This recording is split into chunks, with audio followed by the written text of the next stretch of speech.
Okay guys, so for tonight's mixology segment, I'm going to be making a drink based on the royal family actually. It's this time of the year, the Prince William.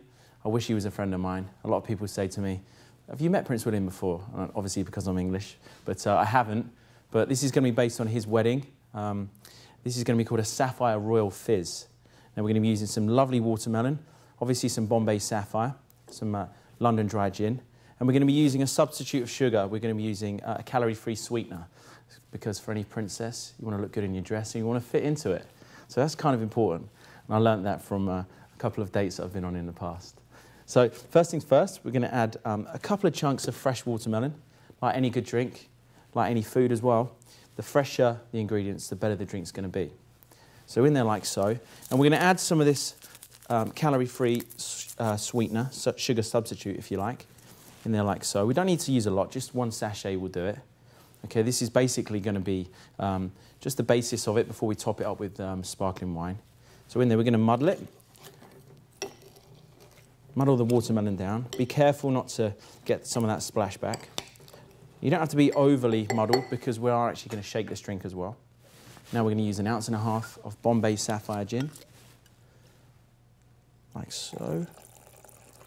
Okay, there we go. And now we're going to shake this. Now all bartenders have different shakes. You can do the samba if you want, you can do the rock and roll. The important thing is to just dilute it and make it nice and chilled. So in there, fill up fully with ice, okay? And then turn the tin, put it on top, and make sure it's nice and sealed. Okay, and then give it a good shake through.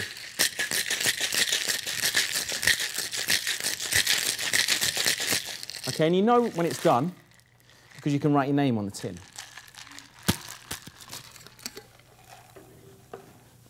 Okay, and then we're just going to pour this through into the nice champagne flute. It's important that it looks nice and pretty. Okay, there we go. So you've got that nice pretty pink colour. Again, very feminine, very princess-like. Okay, there we go. So approximately between 1/4 and a third full. And then we're going to just sit the Prosecco on top, or sparkling wine, or if you are posh, champagne, naturally. Okay, so we're going to layer this down the spoon. You don't have to do this. This is posh. This is very prince-like. There we go. So just so it doesn't overflow. Okay. And then you've got a nice fizzy carbonated consistency. And then just top it off with a touch more. There we go, like so. Now again, I always like my drinks to look nice and pretty, and nice good.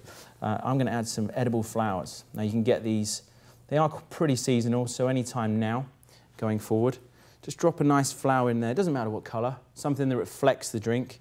So if you can get pink flowers, I wouldn't recommend putting roses in there because they're not edible. But I'm going to just add that in there for a bit of colour, okay? So there we go, and that's the Sapphire Royal Fizz. Enjoy. Yeah, I love you, baby.